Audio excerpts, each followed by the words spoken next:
I want you to picture this. A Rolex boutique on Fifth Avenue. 11 customers browsing behind glass cases. A manager in a dark suit standing near the register. 2 sales associates frozen mid-sentence.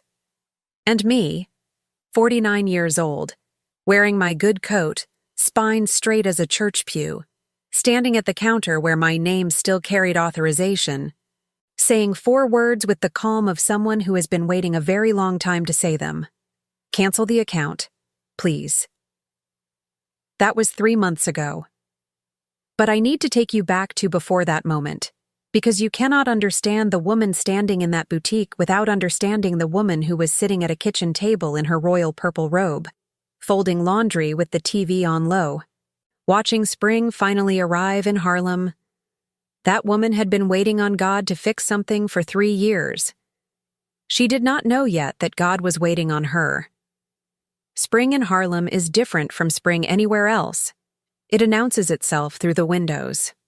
After months of keeping everything sealed against the cold, the moment you crack one open and feel that first breath of actual air, not radiator-baked hallway air, but real air carrying something alive from the street below, something in your chest unknots.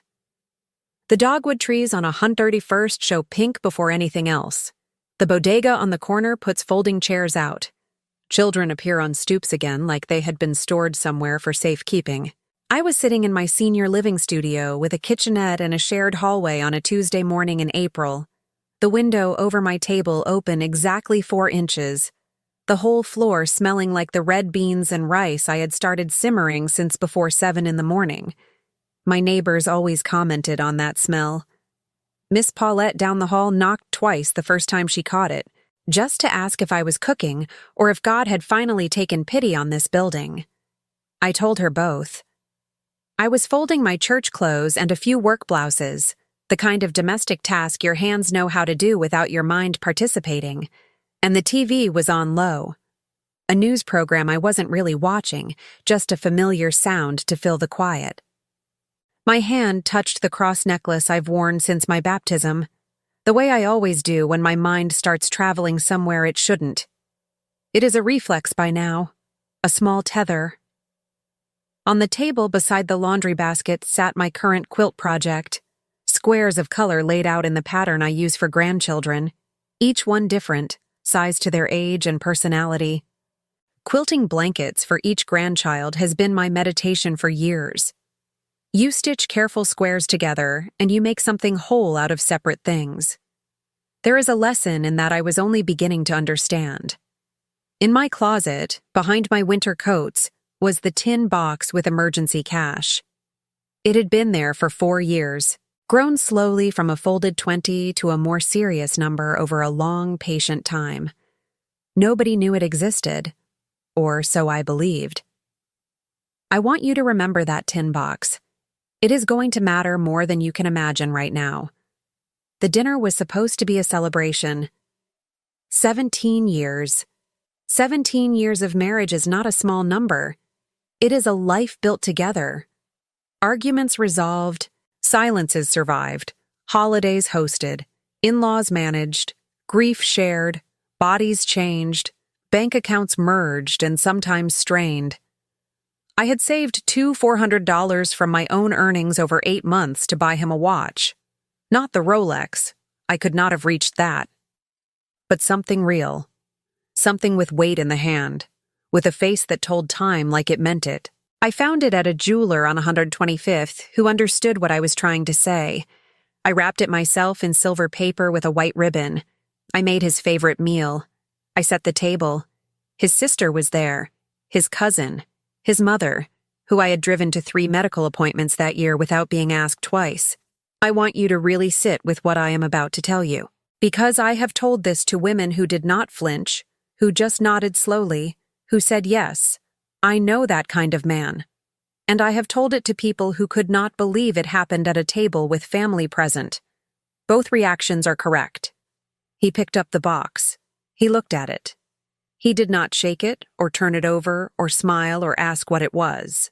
He looked at it the way you look at something you have already decided about. And then he placed it into the open fireplace at his side. We were at his mother's house.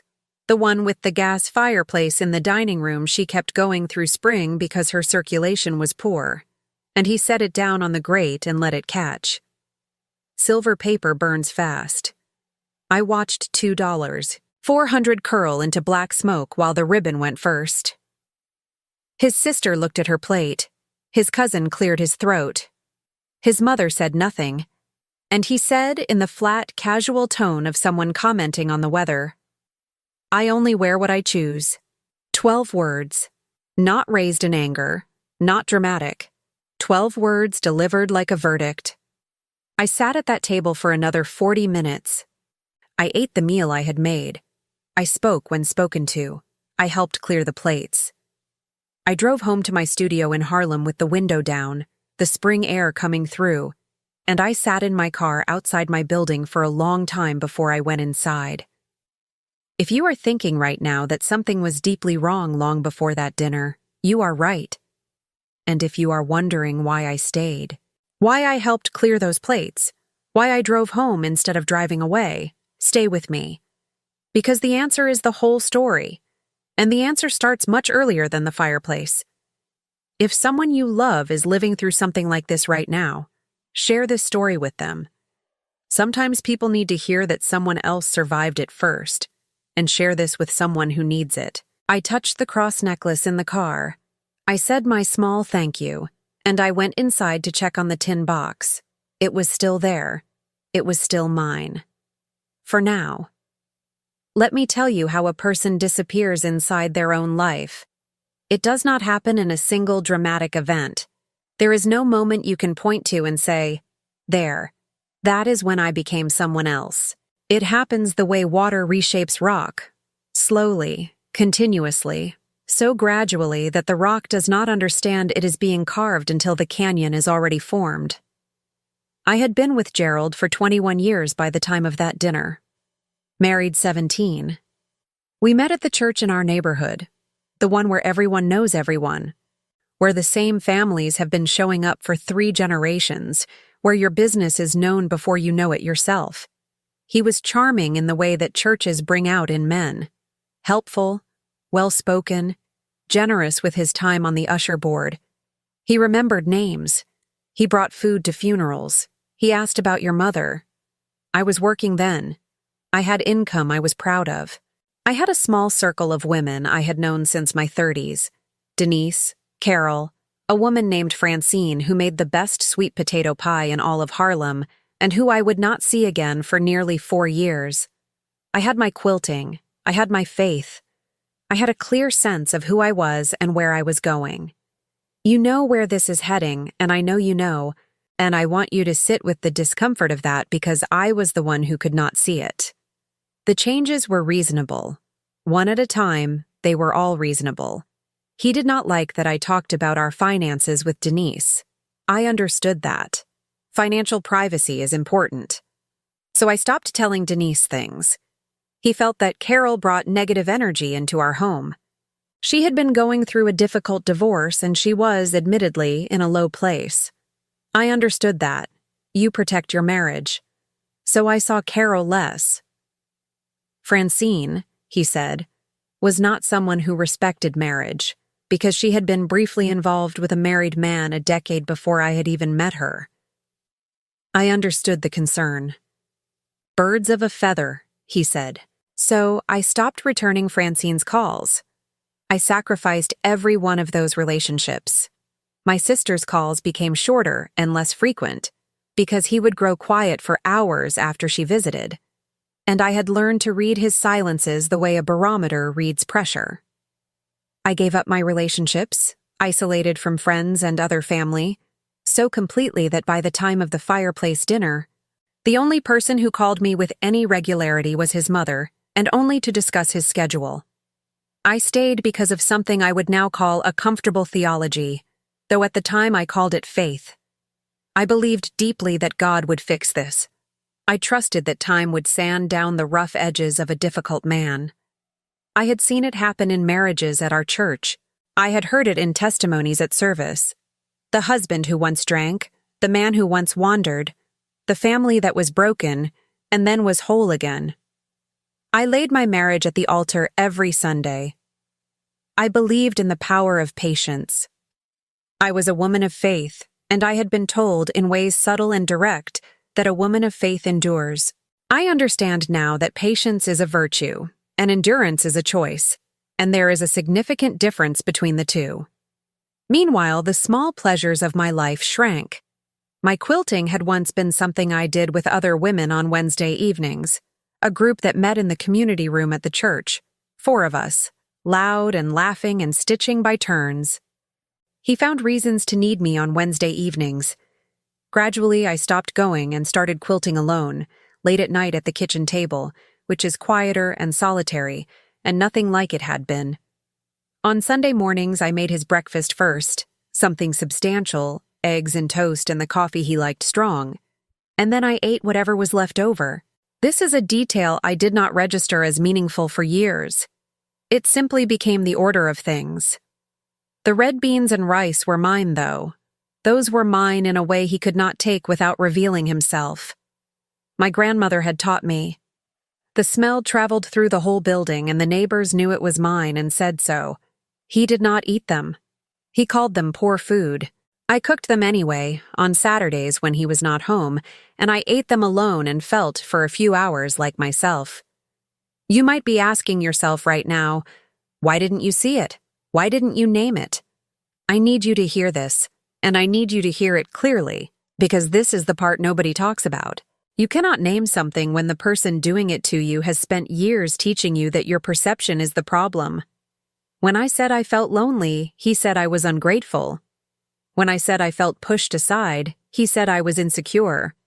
When I raised the issue of the finances, he said I was paranoid and that he was building something for our future. You believe that.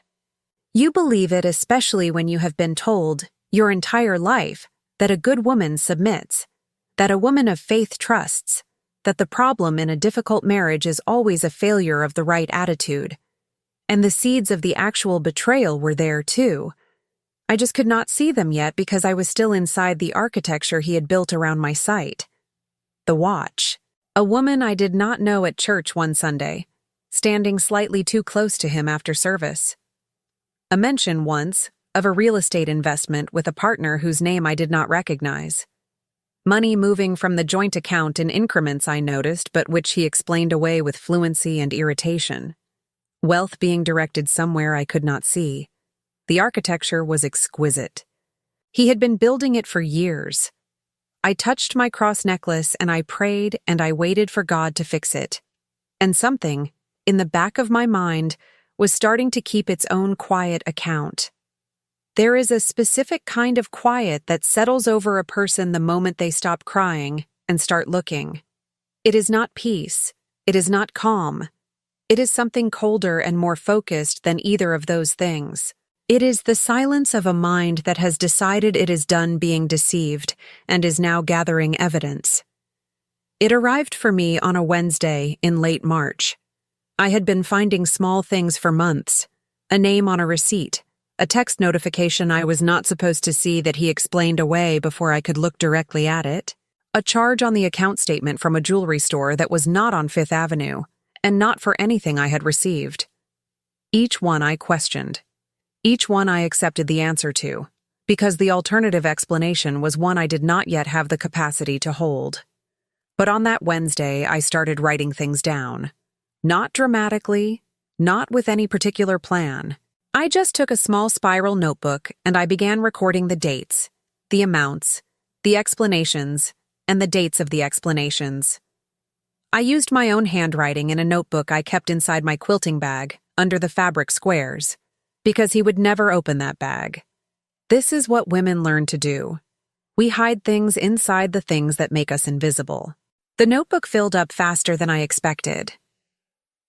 The Rolex account, the one we had opened together at the boutique on Fifth Avenue on March 14, 2019, a late evening event, which he had described as romantic, and which I now understood had been about building his credit profile and his access, showed charges I had never been shown.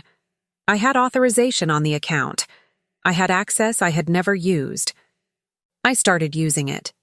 Statements going back 14 months showed transfers, gifts, a subscription service at an address in Queens that was not ours. The full scope of the betrayal was becoming visible. He had been conducting a second life with financial infrastructure built partly from our joint wealth, partly from income I had not known existed, and partly from accounts I was on, but had been carefully kept from examining.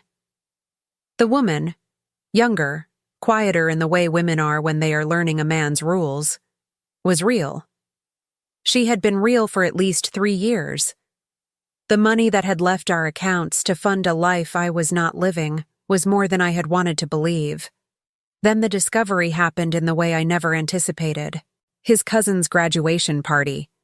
47 people in a rented hall in the Bronx, decorated in blue and gold, the kind of celebration a family pulls together with real effort and real pride. I wore my good earrings. I brought a card with cash inside because I believe in giving what actually helps. Gerald was there ahead of me.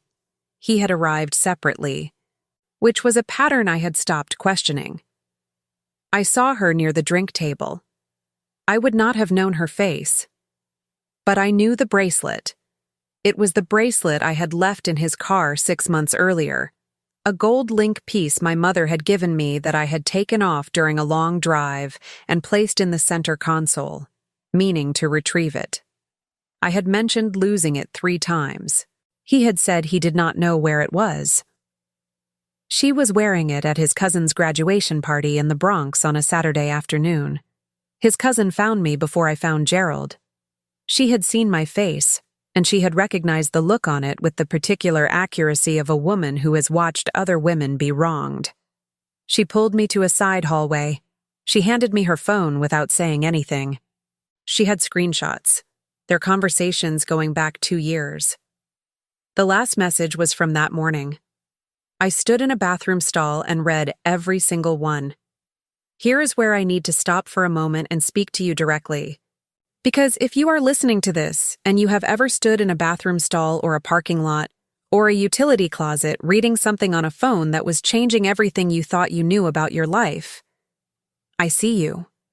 I know exactly how that bathroom floor felt. I know the specific way time stretches and distorts in that moment. I know how cold the tile is even through your good shoes. I read everything. And then I reached the photograph. Among those messages was a photograph of my tin box. He had opened my closet, moved my winter coats aside, found the tin box I had been building for 4 years as my private security, and he had photographed it.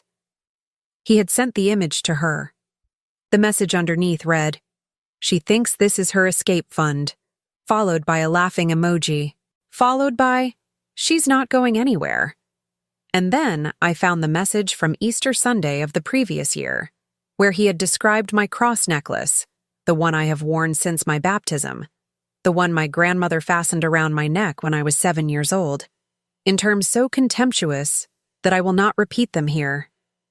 Not because I am too fragile, but because some words do not deserve amplification.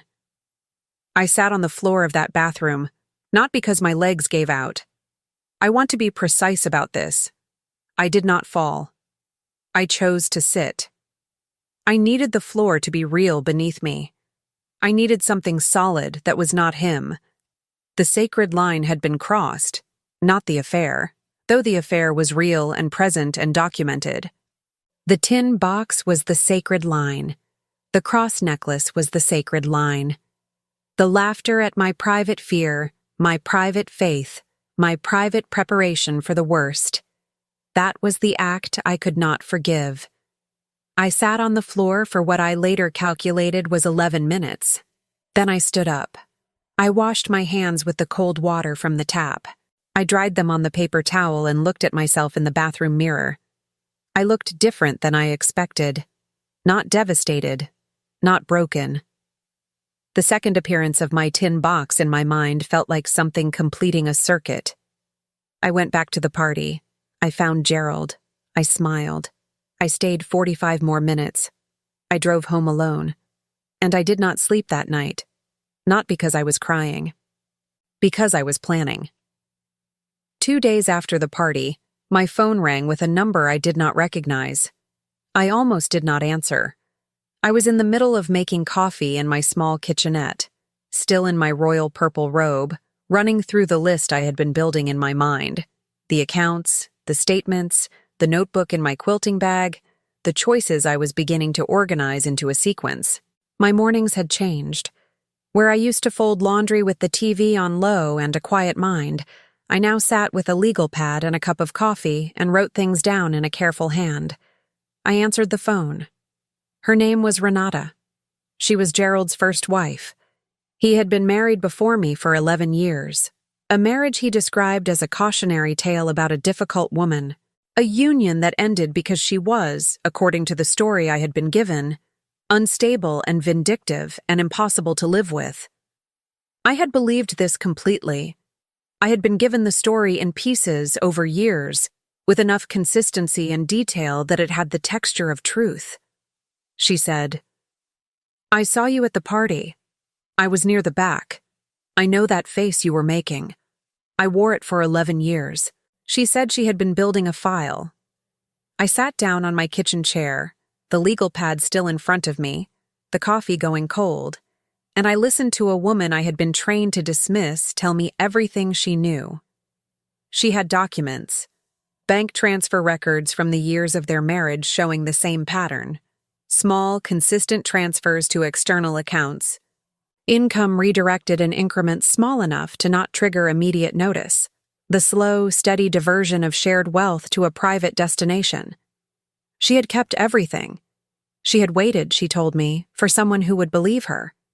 She had come close to approaching me 2 years before, and had stopped herself because she was not certain I was ready to hear it. She said, "You were still praying him better then. I could tell. I want you to understand what it means to receive validation from a source you were taught to distrust. It is disorienting and clarifying at the same time." Every piece of evidence she showed me confirmed what I had found. But more than that, her testimony confirmed what I had doubted in myself for years. My perceptions had been accurate. My instincts had been correct. The problem had never been my sensitivity, or my insecurity, or my failure to trust or submit with the right spirit. I had been correct this whole time, and I had been taught to doubt myself instead. Renata came to my building the following Saturday morning. She brought a folder. Inside were printed bank statements, documented transfers, a record of financial behavior across 2 marriages that formed a pattern as clear as a blueprint. She also brought the phone she had kept from during their marriage. Not broken, not discarded, preserved with the specific foresight of a woman who knew she would one day need it. We sat at my kitchen table for 4 hours. I made red beans and rice because it was what I had, and because the smell of it grounded me. She ate 2 bowls and told me her grandmother had made the same dish. We were strangers, and then we were not. This is the moment the story changed direction. Not the bathroom at the party, not the photograph of the tin box. Those were the moments the scales fell from my eyes. This was the moment I understood that I was not alone, that I had not been alone, that the isolation he had engineered around me was the only reason it had taken me this long to find my footing. You might be wondering, why did she do this? What did Renata get out of helping me? She told me directly. She said, "I spent 11 years being called the difficult one. I want there to be a record that says different." I understood that. Sometimes justice is not money or legal proceedings. Sometimes justice is being believed by another person who was also in the room. We made a plan together. Not impulsively, not from rage, which I want to be clear, is not the same thing as action. Rage is fire. What I felt sitting at that table with Renata and those documents and my red beans and rice going warm in the bowls between us was something colder and more structural. It was architecture of a different kind than the one he had built around me. His architecture was designed to keep me small and stationary. Mine was designed to dismantle his. I was 49 years old, and I had just made the most important alliance of my adult life. And I had made it with the woman he had spent years ensuring I would never speak to. If that is not a kind of justice all by itself, I do not know what is. For the next 6 weeks, I performed normalcy with the precision of someone who has studied the role. I cooked his breakfast. I attended church beside him in our neighborhood near the congregation where everyone knows everyone, where I smiled at people I had known for 20 years and said that things were fine, and meant it in the most deliberately hollow way a person can mean anything. I sat in the same pew on Sundays and touched my cross necklace and had a different conversation with God than the one I had been having for 3 years. This time, I was not asking for patience. I was asking for clarity of mind and steadiness of hand. Gerald noticed nothing. This is important to understand about a certain kind of man. He was so thoroughly convinced of my limitations that my competence was invisible to him. He did not believe I was capable of strategy. He had spent years cultivating that belief in both of us. He had miscalculated. Renata and I spoke twice a week by phone, never from numbers he had access to. She had a second phone she used for business, and she called me from it. We organized the documents into a sequence that told a clear story, one that would be legible to a bank's compliance department, to a civil attorney, and to the specific people in Gerald's life whose opinion of him he most valued. The fight was truth-telling. That was my weapon, and I chose it consciously. Not slander, not exaggeration. Not the kind of furious public performance that can be dismissed as the behavior of a difficult woman. Truth, documented, delivered to the people and institutions who most needed to receive it. I identified 4 targets: his employer, where he held a position that required financial trustworthiness; his brother, who had co-signed a business loan with him 3 years earlier, and who I suspected did not know what that money had been used for; the church deacon board, because he sat on it, and because the appearance of moral authority had been part of his infrastructure for years; and the Rolex boutique on Fifth Avenue, where my name still held authorization on the account we had opened together in March of 2019. I began quietly. An email to his employer's HR department with attached documentation and a clear, professional subject line. A phone call to his brother, who picked up immediately and whose silence on the other end told me within 30 seconds that some part of him had been waiting for this call. A conversation with one of the deacons, a woman named Sister Margaret who had known me since before my marriage, and who looked at the documents I brought to her kitchen table and said nothing for a long moment before saying, "I always wondered." The liberation came on a Thursday morning in early May. I had found the apartment through a listing service Renata had used, a quiet town outside the city, a place where I did not know anyone, and no one knew my history. Small, clean, affordable on my own income. The landlord was a woman named Patricia, who had converted her property to a 2-unit rental after her children moved away. She showed me the apartment on a Tuesday. On Thursday, she called with an approval. I drove to her office alone, in the spring air with all the windows down. I signed my own name on a lease. My name. Only mine. Not co-signed, not with anyone else's income factored in, not contingent on any other person's approval or presence. Just the signature I had been making since I learned to write, on a document that was entirely mine. I sat in my car afterward for a moment before starting the engine, and I noticed that my hands were not shaking. I had expected them to shake. They were absolutely still. The cross necklace was warm against my sternum from the sun through the windshield, and I said a quiet thank you that was different from any I had said before. Not a thank you for patience endured or suffering survived. A thank you for having arrived. Renata texted me when I told her. She said, "How do your hands feel?" I said, "Steady." She said, "That's how you know." There was one close call during those 6 weeks. Gerald came home early on a Wednesday when I had the documents spread across the kitchen table, organized by date, with the legal pad open beside them. I heard his key in the door with approximately 45 seconds to work with.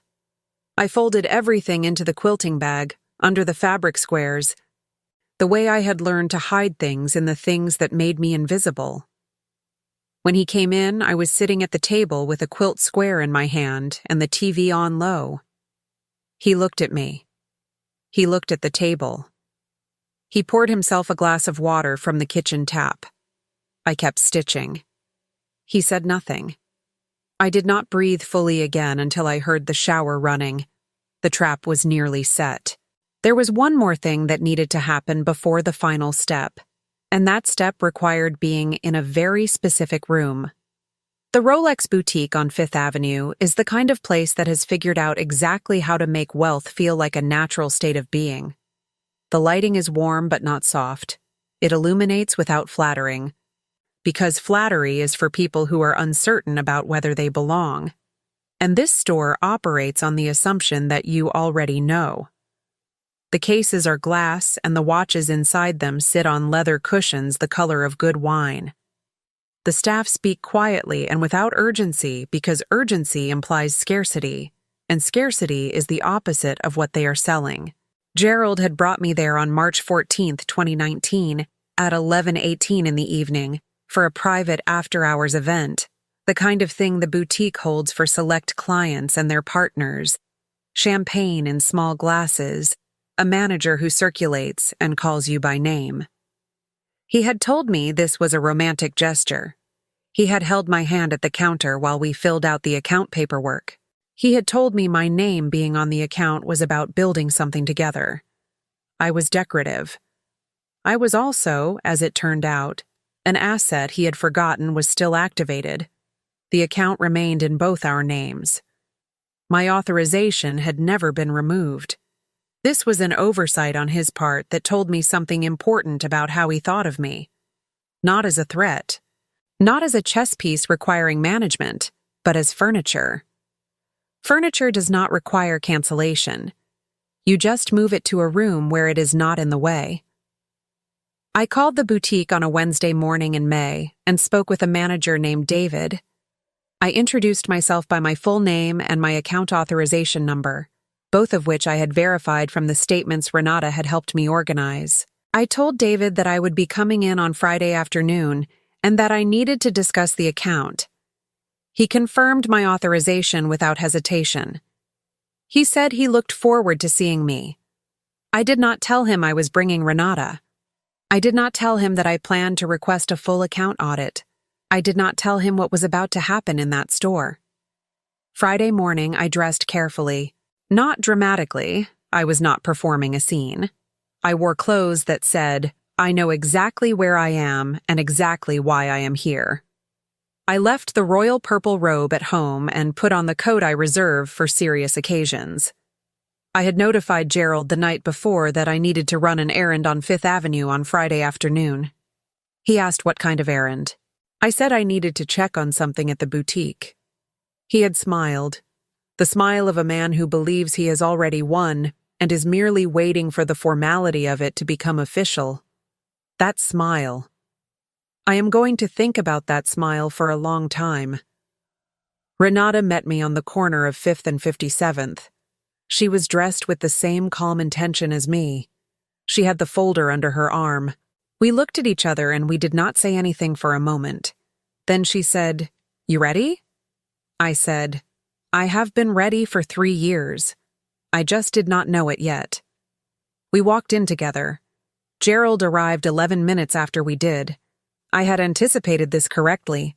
I had mentioned the appointment the night before in a tone designed to make him want to appear, to supervise, to confirm his ownership of the situation. He walked through the door in a dark coat, moving with the casual authority of a man who expects rooms to accommodate him. He was driving that day, I noticed through the window before he came in, his business partner's Porsche Cayenne in ocean blue, the color I had always loved, the car I had once mentioned to him that I dreamed of owning someday. He had borrowed it for client meetings because he believed the appearance of net worth preceded actual net worth. He parked it directly outside like a calling card. I watched him see me. I watched him see Renata. The calculation behind his eyes took approximately 2 seconds. Then something shuddered. He composed his face. He walked toward the counter and said my name like a question. David, the manager, was already beside me. The account was already on the screen. The documentation was already on the counter. I looked at Gerald, and I felt nothing I had not already decided to feel. The room was ready. I want to walk you through what happened in that boutique, the way you walk through a room you have been in 10,000 times in your imagination and are finally standing inside for real. There were 11 other customers in the store when Gerald came through the door. 2 sales associates near the back, David, the manager, at the counter with me, Renata at my left shoulder with the folder. Gerald took 3 more steps toward us and then stopped. He understood the positioning. He was not a stupid man. I want to be clear about that, because stupid men are easy to predict and easy to escape. He was a man of significant intelligence directed toward the continuous project of his own benefit. That intelligence was now calculating furiously and finding no favorable exit. He said, "What is this?" Not a question. A statement delivered as a warning, the way he always prefaced a correction, the tone that had for years triggered in me an automatic physical flinch that I had trained myself to hide until the hiding became invisible even to myself. I did not flinch. I said, "I'm closing the account." He said my name again.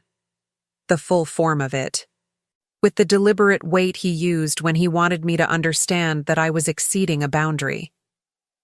I had heard that tone in that register for 17 years. I knew every harmonic in it, the threat of disapproval, the implication of consequence, the subtle reminder that my behavior had a cost. I said, "David, I'd like to proceed with the account suspension and request for audit, please." Gerald stepped toward the counter. He spoke to David.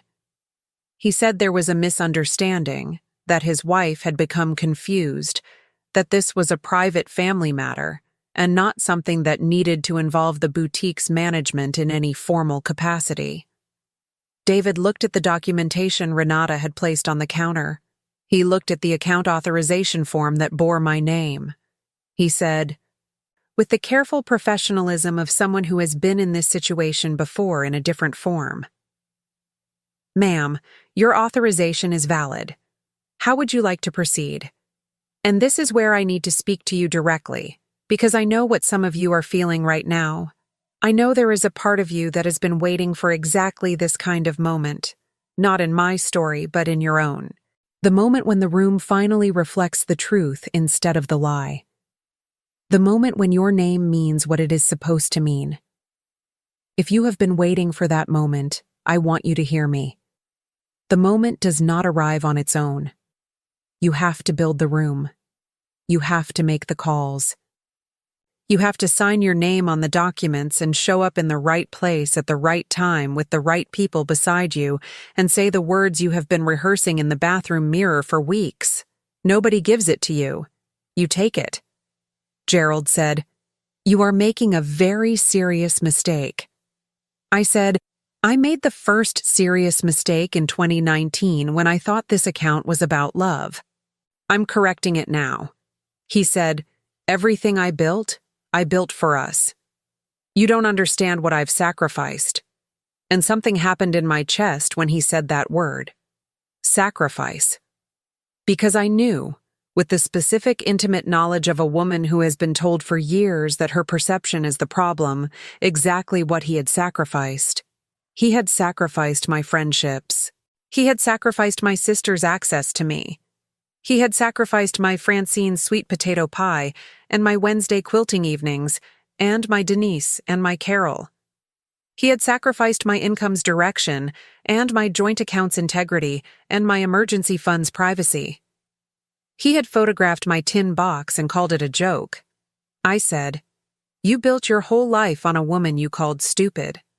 Turns out I was the one holding the account. The boutique was very quiet.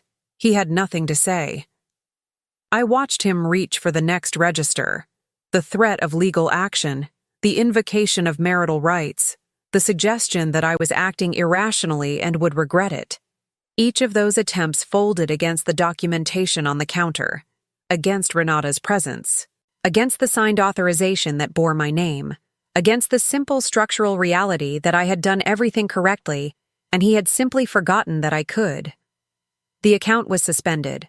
The audit was initiated. David handed me a copy of the relevant forms with my signature at the bottom. I turned and walked out of that boutique. Renata was beside me. The sun was on Fifth Avenue. The Porsche Cayenne in ocean blue was parked at the curb, borrowed, aspirational, the appearance of net worth that was not yet fully real. Someday, I thought, I will own that color. Not that car, not that day.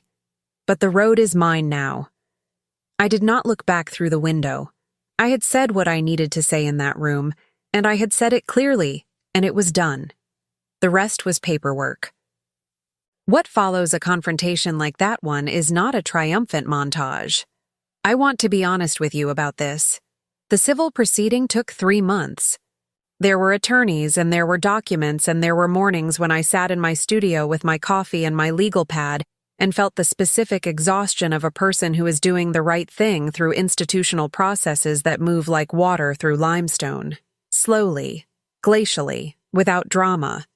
But it moved.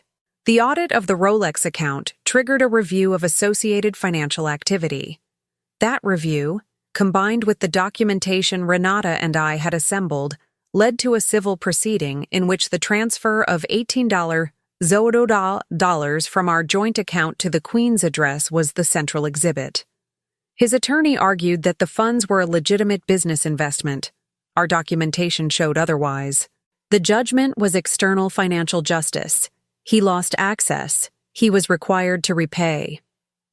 The repayment order for $18 plus documented misuse was issued in a proceeding that also placed a notation on his credit profile that would not resolve quietly. The business loan he had co-signed with his brother became a matter of scrutiny. His employer's HR review concluded in a way he had not anticipated. The Deacon Board asked for his resignation quietly and received it. None of this felt the way I expected it to feel. I had thought there would be something more definitive, a moment of visible collapse, a public reckoning, a scene. There was no scene. Justice, it turns out, is mostly paperwork and waiting and the slow replacement of his name in the documents of my life with mine. He called twice during the proceedings. The first call I did not answer. The second call I answered because my attorney advised me to take it for documentation purposes. And in that call, he told me he was sorry, that he had made mistakes, that he wanted to talk. His voice had the texture of a man who had recently discovered that the infrastructure of his life had been built on foundations he had undermined himself. I told him I had nothing left to say in private. The rest of our conversation would happen through attorneys. I hung up. The tin box, my tin box, the one he had photographed and mocked, the one he had sent to her as proof of his control, came out of the closet the day I signed the final settlement papers. I opened it on the kitchen table in my studio for the last time, counted what was inside, and placed the cash in my wallet. Then I took the tin box to my new apartment, to the quiet town outside the city where Patricia's property sat at the end of a tree-lined street, and I put it in my closet there.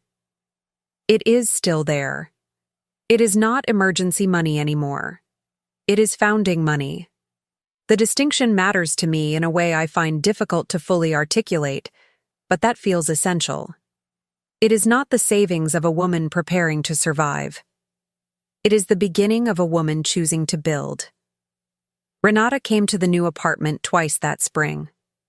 The second time, I cooked red beans and rice on my own stove in my own kitchen, and the smell went through the house and probably through the windows into the street.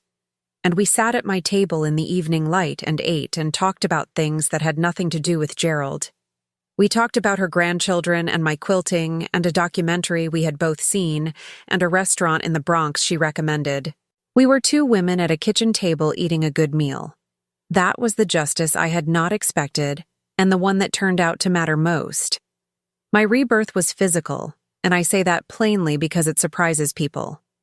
I had not understood how much of my body had been living in a constant state of low-grade vigilance. That particular tension of a person who has learned to read a room before entering it, to calibrate their voice before speaking, to brace for impact as a reflex so ingrained it no longer registers as fear. It just becomes your resting posture.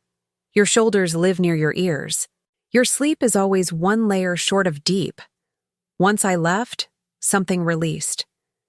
I slept through the night, and when I woke, the room was simply a room and not a situation requiring assessment. I lost 14 pounds in 4 months without intending to. I started walking in the mornings, out of the quiet town streets in the spring air, the windows of the houses open, birds doing what birds do in April and May. I bought a good pair of shoes for walking, and I wore them until they needed replacing, and then I bought another pair. I looked in the mirror in Patricia's bathroom one morning and recognized the woman looking back at me. Not the woman I had been before Gerald. I do not want that woman back, because she did not know what she knew now. The woman looking back was someone I had not yet met before. She knew more.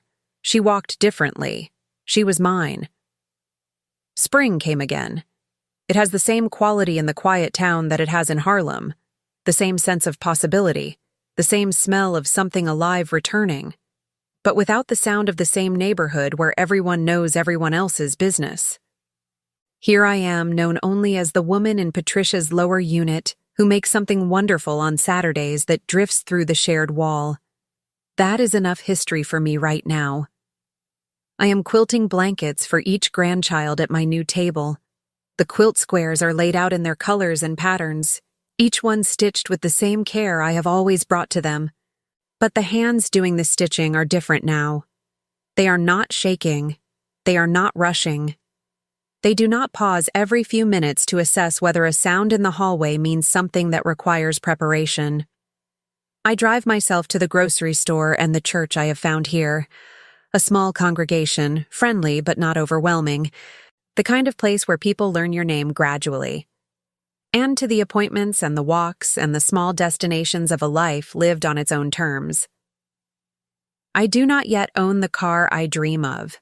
The Porsche Cayenne in ocean blue that Gerald borrowed and parked outside the boutique as a prop for his story. That color, that particular shade, the way it looked in the May light on Fifth Avenue. I know that is in my future because I am building toward it with the same patience I once applied to waiting for someone else to change. The difference is that building actually produces results, whereas waiting produces only more waiting. The tin box is in my closet.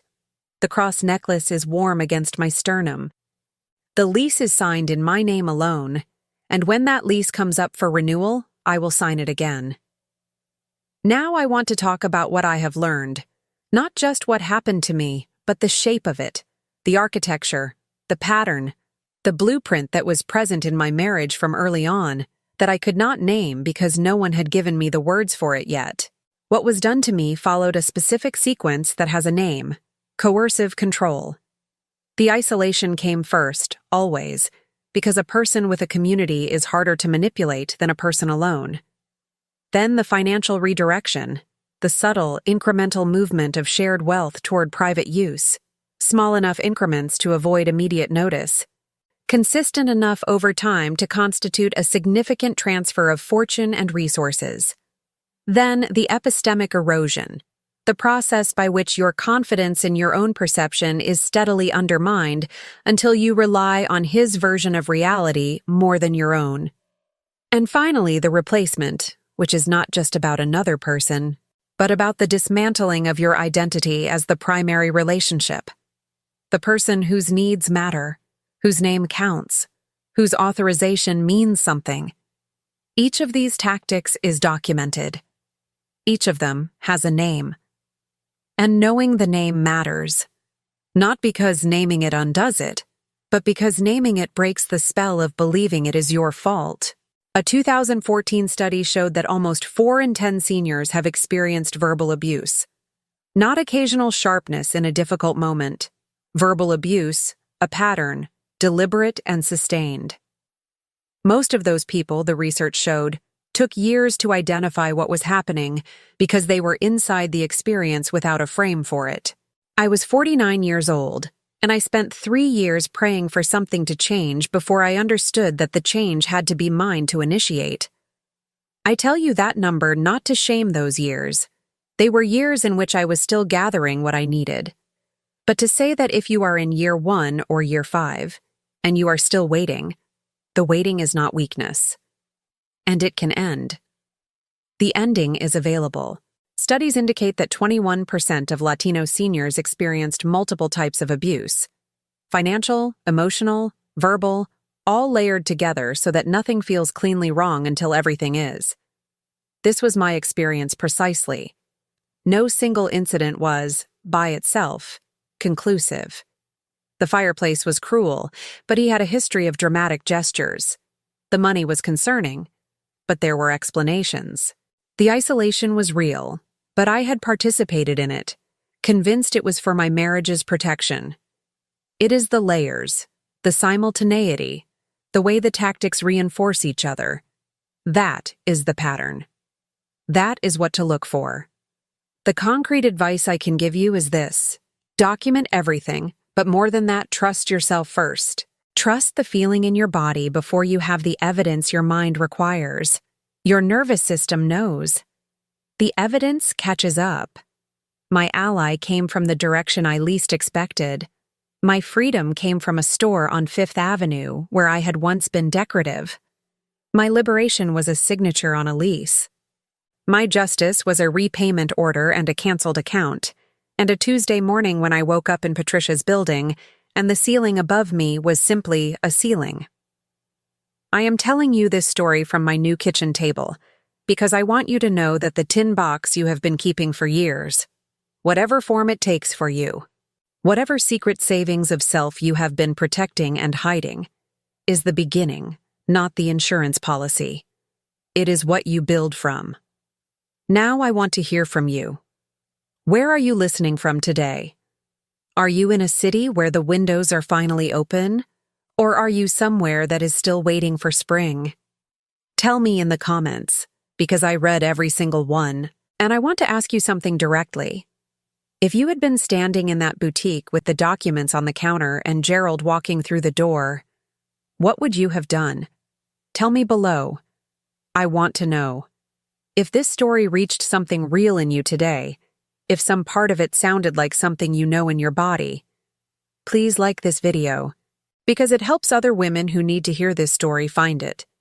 And if you are new here, subscribe, because we have more stories like this one, and every single one of them is about a woman who found out, eventually, that she was holding the account all along. I will see you in the next one.